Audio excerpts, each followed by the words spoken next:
Hello प्यारे बच्चों। तो आज हम लोग दर्पण पढ़ रहे थे, जिसमें प्रकाश का परावर्तन पढ़ रहे थे। प्रकाश के परावर्तन में हमने प्रकाश क्या है, प्रकाश के परावर्तन के गुण क्या हैं और परावर्तन के नियम क्या हैं, ये सारी बातों को हमने पिछले क्लास में अच्छे से डील किया। ठीक है, आज चलिए उसी क्लास को हम लोग आगे बढ़ा रहे हैं। आज हम पढ़ेंगे समतल दर्पण पे। सामान्यतः समतल दर्पण कई बार किताबों में दिया ही नहीं रहता है, पर अगर आप 10वीं के छात्र हैं तो आपको ये बात पता होनी चाहिए कि दर्पण दो प्रकार के हैं। एक है समतल दर्पण, दूसरा है गोलीय दर्पण। और उन गोलीय दर्पण में आप लोग अवतल दर्पण और उत्तल दर्पण, कॉनकेव मिरर और कॉन्वेक्स मिरर के बारे में पढ़ते हैं। फिर आगे बढ़कर लेंस को पढ़ते हैं। पर ऐसा नहीं कि केवल गोलीय दर्पण ही सब कुछ होता है, समतल दर्पण भी होता है। आज छोटा सा एक वीडियो बनाते हैं समतल दर्पण के ऊपर, क्योंकि मैंने आपसे पहले भी कहा है कि ये जो भी वीडियो बन रही हैं, जो स्टूडेंट इनको कंप्लीट देखेगा उसको आने वाले भविष्य में बहुत फ़ायदा मिलने वाला है, केवल क्लास 10th में नहीं, जीवन के हर एग्ज़ाम में। ठीक है, तो चलिए प्यारे बच्चों, आज समतल दर्पण क्या है, इसके क्या गुण है, तो उसके बारे में समझते हैं। प्लेन मिरर, समतल दर्पण। ठीक,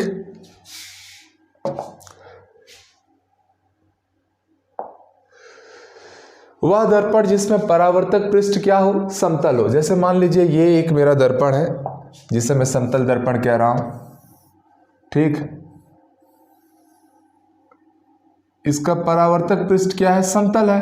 प्रकाश किरणें आएंगी, टकराएंगी और लौट जाएंगी, इस प्रकार से होगा। तो इसका परावर्तक पृष्ठ अगर समतल है तो वो दर्पण समतल दर्पण कहलाता है। किसी का परावर्तक पृष्ठ गोलीय होगा, वक्रीय होगा, तो उसे हम गोलीय दर्पण का नाम देंगे। आसान सी बातें हैं। ठीक है, समतल दर्पण की क्या क्या विशेषताएं होती हैं, तो पहली विशेषता आप देख सकते हैं कि प्रतिबिंब सदैव सीधा और आभासी बनता है। आप यकीन कीजिएगा कि जो भी प्रतिबिंब, सामान्यतः हमेशा ऐसा हो जरूरी नहीं है, जो प्रतिबिंब सीधा बनता है ना, वो प्रतिबिंब आभासी होता है, जिसको हम लोग इमेजिनरी बोलते हैं।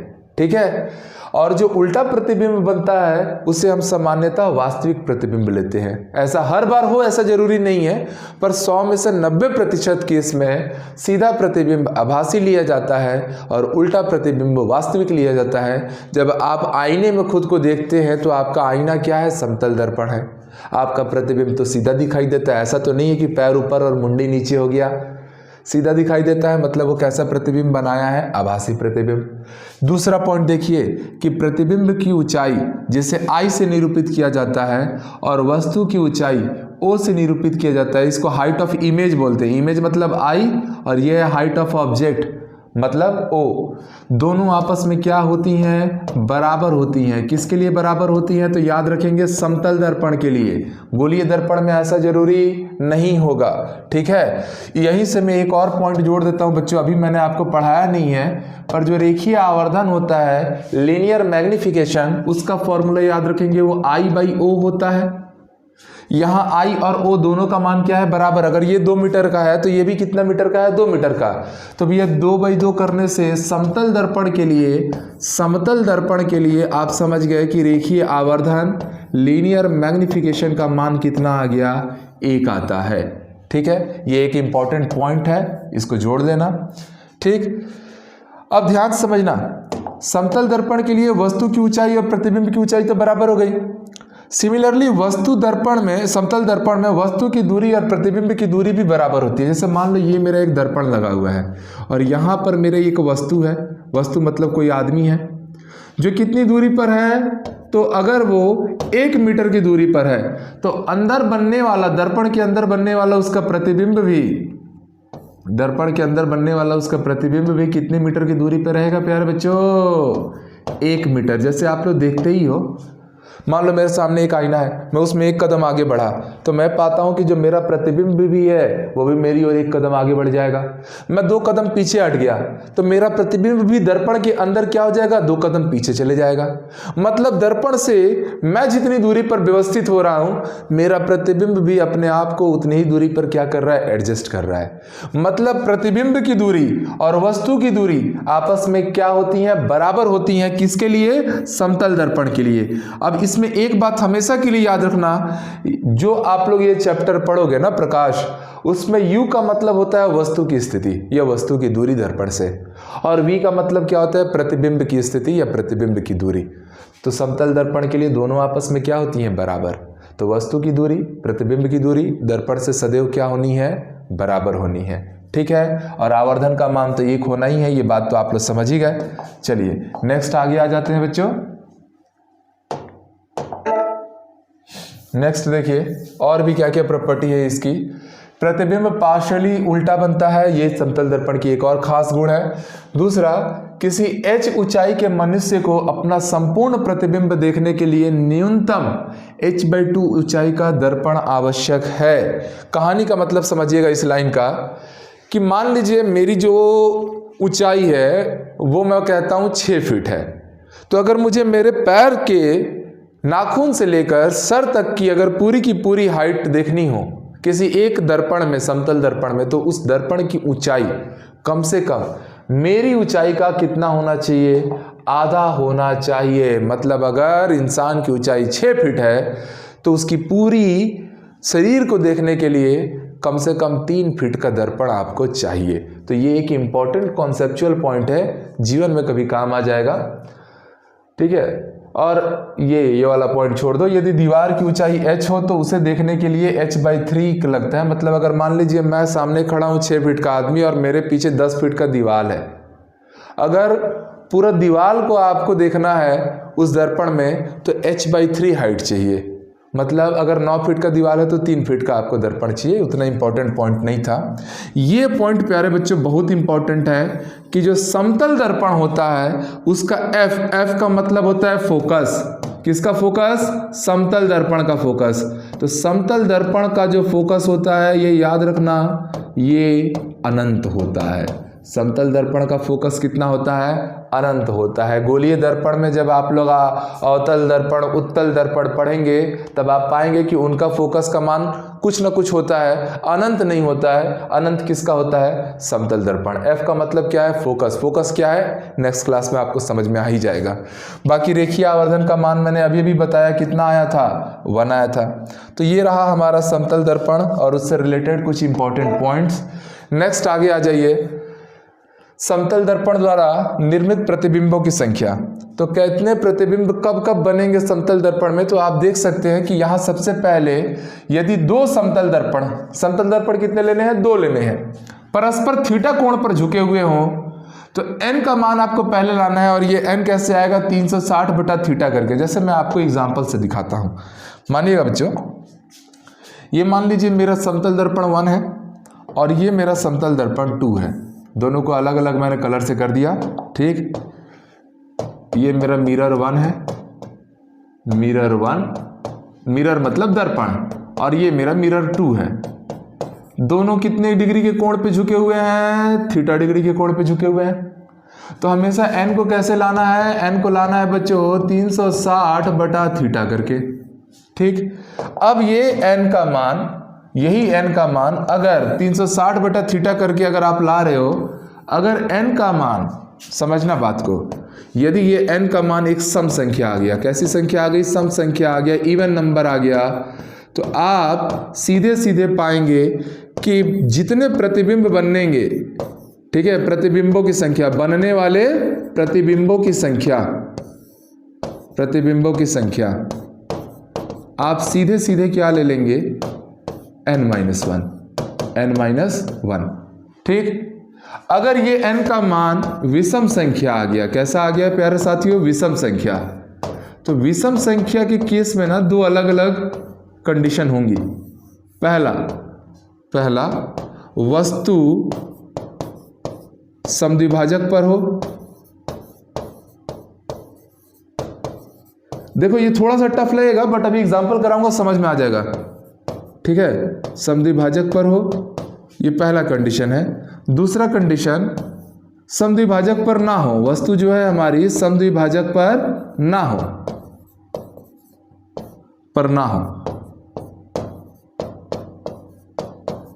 ठीक। अगर वस्तु समद्विभाजक पर रही होती तो उस समय जो प्रतिबिंब बने होते, बनने वाले प्रतिबिंबों की संख्या, कितने प्रतिबिंब बने होते? तो याद रखना n-1। और अगर वस्तु समद्विभाजक पर नहीं होगी तब उस समय बनने वाले जो प्रतिबिंब हैं उनकी जो संख्या आएगी तो वो आप याद रखेंगे, उस समय प्रतिबिंब बनेंगे n। कितने प्रतिबिंब बनेंगे? n प्रतिबिंब। अब मैं लिख नहीं पा रहा हूँ, चलो यहाँ लिख दे रहा हूँ, कहीं नहीं लिखा रहा ये तो, इधर लिख दे रहा हूँ। कितने प्रतिबिंब बनेंगे? n प्रतिबिंब। चलो मैं इसको समझाता हूँ, ठीक है, ध्यान से देखना। जैसे मान लीजिए मैंने ना दो समतल दर्पण लिए, ठीक। अब मैं बोल रहा हूँ दोनों समतल दर्पण कितने डिग्री के कोण पे झुके हुए हैं? 60 डिग्री के। तो सबसे पहले तो आपका क्या काम है, आपको n का मान लाना है। n क्या होता है? हमेशा 360 डिग्री डिवाइडेड बाई थीटा करना है। तो n की वैल्यू 360 डिग्री, थीटा की जगह पे कितना डिग्री है प्यारे बच्चों? 60 डिग्री। सॉल्व करो, n का मान कितना आ गया? 6 आ गया। 6 कैसी संख्या है? एक सम संख्या है। तो ऐसे में प्रतिबिंबों की संख्या आप सब लोग को पता है कि यदि n का मान एक सम संख्या आएगा तो जो बनने वाले प्रतिबिंब हैं उनकी संख्या हमेशा कैसे ली जाएगी? अभी अभी तो आपने पढ़ा था ना, यदि n का मान सम संख्या है तो प्रतिबिंबों की संख्या क्या करना है? n-1 कर देना है। तो यहाँ भी आप लोग n-1 कीजिए। n का मान 6 ला चुके थे, 6 में से 1 गया, कितने प्रतिबिंब बने? 5 प्रतिबिंब। आया समझ में? एक और सवाल ले लेता हूं इसी टाइप का। अगर मान लो बच्चों दोनों समतल दर्पण एक दूसरे से 90 डिग्री के कोण पे झुके हैं। कितने डिग्री के कोण पे झुके हैं? 90 डिग्री। आपको बताना है कितने प्रतिबिंब बनेंगे। तो भैया सबसे पहले आपको क्या करना है? n का मान लाना है, जो 360 डिग्री डिवाइडेड बाई थीटा करके लाओगे तो ये हो गया 360 बटा 90 किया, वैल्यू कितनी आ गई? 4 आ गई। जैसे ही वैल्यू 4 आ गई आप समझ गए कि n का मान जो 4 आया है ये कैसी संख्या है? एक सम संख्या है। और जब भी सम संख्या आती है तो बनने वाले प्रतिबिंबों की संख्या आप लोग हमेशा कैसे लाते हो? मेरे ख्याल से अब आपको आंसर भी मिल गया होगा कि इस बार जो प्रतिबिंबों की संख्या आएगी वो आप लाएंगे कैसे? n-1 करके। तो 4 में से 1 गया, कितने प्रतिबिंब बन गए बच्चों? 3 प्रतिबिंब बन गए। तो पहला वाला केस तो आप लोग को सबको समझ में आ गया होगा। चलो अब केस 2 पे आते हैं।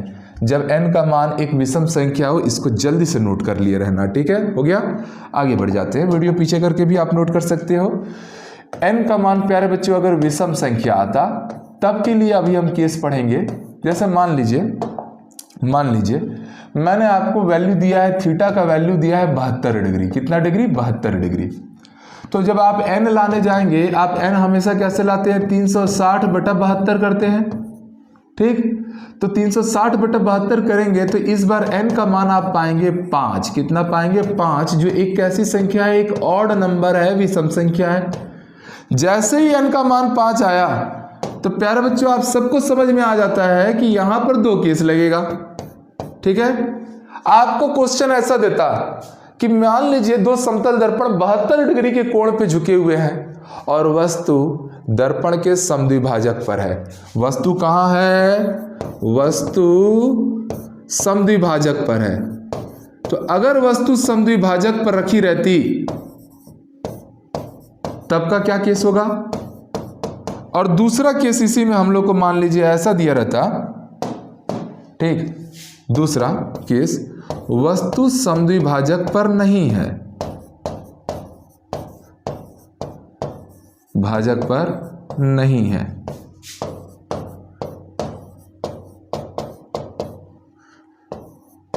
ये 2 अलग अलग केसेस हैं, ठीक। पहले केस बोल सकता था 72 डिग्री के कोण पे समतल दर्पण झुके हुए हैं, बताइए कितने प्रतिबिंब बनेंगे यदि वस्तु समद्विभाजक पर रखी हो। और दूसरा केस ऐसा हो सकता था, बताइए कितने प्रतिबिंब बनेंगे यदि वस्तु समद्विभाजक पर नहीं रखी गई हो। तो प्यारे बच्चों आपने तो ये पढ़ रखा है कि इस केस में जो प्रतिबिंब बनते हैं वो बनने वाले प्रतिबिंबों की संख्या कितनी आती है? तो आपने पढ़ा है कि अगर वस्तु समद्विभाजक पर रखी गई है तो बनने वाले प्रतिबिंबों की संख्या आप लोग को कैसे लानी है? ये फॉर्मूला तो अभी मैंने दिखाया था ना। समद्विभाजक पर वस्तु रखी हुई है तो बनने वाले प्रतिबिंब आपको क्या लेने हैं? n-1 लेने हैं। क्या लेने हैं? n-1। n का मान आप ला चुके हो 5, 5 में से 1 गया। अगर 72 डिग्री के कोण पे दर्पण झुका है और वस्तु समद्विभाजक पे रखी है, समद्विभाजक का मतलब क्या है बच्चों? मान लो यहाँ पर मेरे 2 दर्पण थे 72 डिग्री के कोण पर थे और मेरी कोई एक वस्तु न इसके बीचों बीच रखी थी, यहां पर हमारा कोई वस्तु रखा हुआ था, ऐसा। ये है समद्विभाजक। समद्विभाजक मतलब जो दोनों ही 72 डिग्री को ना 36-36 डिग्री में बांटता हो, उसके ऊपर अगर वस्तु रखी हुई है तो एक प्रतिबिंब कम हो जाता है, ठीक है। तो टोटल कितने प्रतिबिंब आ गए? 4। मगर अगर वस्तु समद्विभाजक पर नहीं रखी गई है तब जो प्रतिबिंबों की संख्या आएगी, ठीक है, तब प्रतिबिंबों की संख्या जो आएगी वो आप लोग सीधे सीधे समझ जाना कितनी हो जाएगी, सीधे n हो जाएगी। मतलब इस बार n का मान कितना आया है? 5। तो बनने वाले प्रतिबिंबों की संख्या भी कितनी होगी? 5। तो ये आप लोग का दूसरा केस था जिसमें n का मान क्या आता है? एक विषम संख्या। इसको आप लोग को समझ में आया होगा, जल्दी से नोट भी कर लीजिए, ठीक है। अब आगे आ जाते हैं। मान लो n का मान मतलब n क्या था? n था 360। ये तीसरा केस। मान लेता हूं कि मेरा जो n का मान है जो 360 डिग्री डिवाइडेड बाई थीटा करने से आता था, वो ना तो सम संख्या आए और ना ही विषम संख्या आए, वो कैसी संख्या आ जाए? वो एक भिन्नात्मक संख्या आ जाए, मतलब दशमलव में आ जाए। तो ऐसे में बनने वाले प्रतिबिंब जो होंगे, ठीक है, ऐसे में जो प्रतिबिंब बनेंगे उन प्रतिबिंबों की जो संख्या होगी, प्रतिबिंबों की संख्या, वो आप लोग याद रखेंगे बराबर होगी भिन्नात्मक संख्या के पूर्णात्मक मान के। भिन्नात्मक संख्या का पूर्णात्मक मान।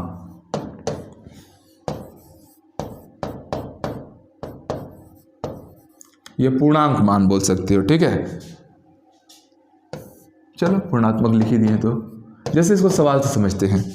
एक सवाल दिया गया है कि दो समतल दर्पण है, ठीक, ये दोनों समतल दर्पण आपस में ना 50 डिग्री के कोण पे झुके हुए हैं। कितने डिग्री के कोण पे झुके हुए हैं? 50 डिग्री। आपको बताना है कुल कितने प्रतिबिंब बनेंगे। तो सबसे पहले तो हमको n का मान लाना पड़ेगा। n का मान कैसे लाते हैं? तो 360 बटा थीटा करके लाते हैं। यहाँ पर आप लोग मान रखिए, तो ये हो गया 360 बटा कितना हो गया? 50 डिग्री। सॉल्व किया मैं इसको। अच्छा, यहाँ तो 50 डिग्री नहीं लो, यहाँ पर आप ना 70 डिग्री ले लो। क्या है? 50 डिग्री में ना सम संख्या आ जा रही है। मैं कितना ले रहा हूँ? 70 डिग्री ले रहा हूँ, ठीक। तो जैसे ही मैं 70 डिग्री यहाँ रखा, n के मान को हमने कितना रखा? 70 डिग्री।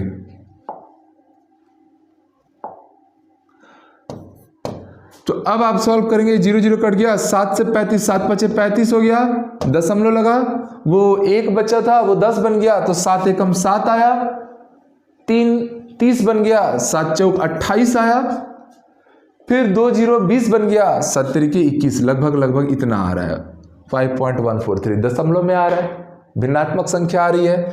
तो ऐसे में आपके बनने वाले जो प्रतिबिंबों की संख्या है, बनने वाले प्रतिबिंबों की संख्या वो कितनी होगी? तो आपने अभी पढ़ा है प्यारे बच्चों, ये वाला तो सबसे आसान है कि आपको कुछ नहीं करना है, ये जो दशमलव में जो संख्या आई है इसी का पूर्णांक संख्या ले लेना। तो भैया 5.143 की पूर्णांक संख्या क्या है? तो भैया 5.143 कि स्टार्टिंग में तो 5 ही आया ना, तो 5, इसलिए प्रतिबिंबों की संख्या भी कितनी हो गई? 5 हो गई। हो गया आपका आंसर। तो ये था आपका समतल दर्पण, उसके प्रॉपर्टीज। और समतल दर्पण, अगर दो समतल दर्पण कुछ कोणों पर झुके हुए हों तो उनसे कितने कितने प्रतिबिंब बनेंगे। तो आपने देखा, पहले तो आपको n का मान लाना है 360 बटा थीटा करके, अगर वो सम संख्या आता है तो बनने वाले प्रतिबिंबों की संख्या n-1 कर देना। अगर वो विषम आता है तो 2 केस लगेंगे, वस्तु समद्विभाजक पर हो तो n-1 करके लेना, वस्तु समद्विभाजक पर ना हो तो डायरेक्टली n से मिल जाएगा आंसर। और अगर मान लीजिए कि जो n का मान है वो ना सम संख्या है ना विषम संख्या है, वो एक भिन्नात्मक संख्या आ जाए, तो बहुत आसान, ये सबसे आसान केस है कि उस भिन्नात्मक संख्या का पूर्णांक मान ले लेना। जैसे 5.143 का पूर्णांक मान कितना है, 5 है। 4.2 का पूर्णांक मान क्या होता है, 4 होता। 3.8 का पूर्णांक मान क्या होता है, 3 होता। तो आप उस तरीके से सीधे सीधे आंसर बना सकते हैं। तो ये था बच्चों समतल दर्पण। अगले क्लास में हम लोग गोलीय दर्पण पढ़ेंगे। वीडियो को अगर आपको अच्छा लग रहा है, पसंद आ रहा है, कुछ नया सीखने मिल रहा है तो लाइक शेयर सब्सक्राइब जरूर करो। मिलते हैं अगले क्लास में नई बातों के साथ।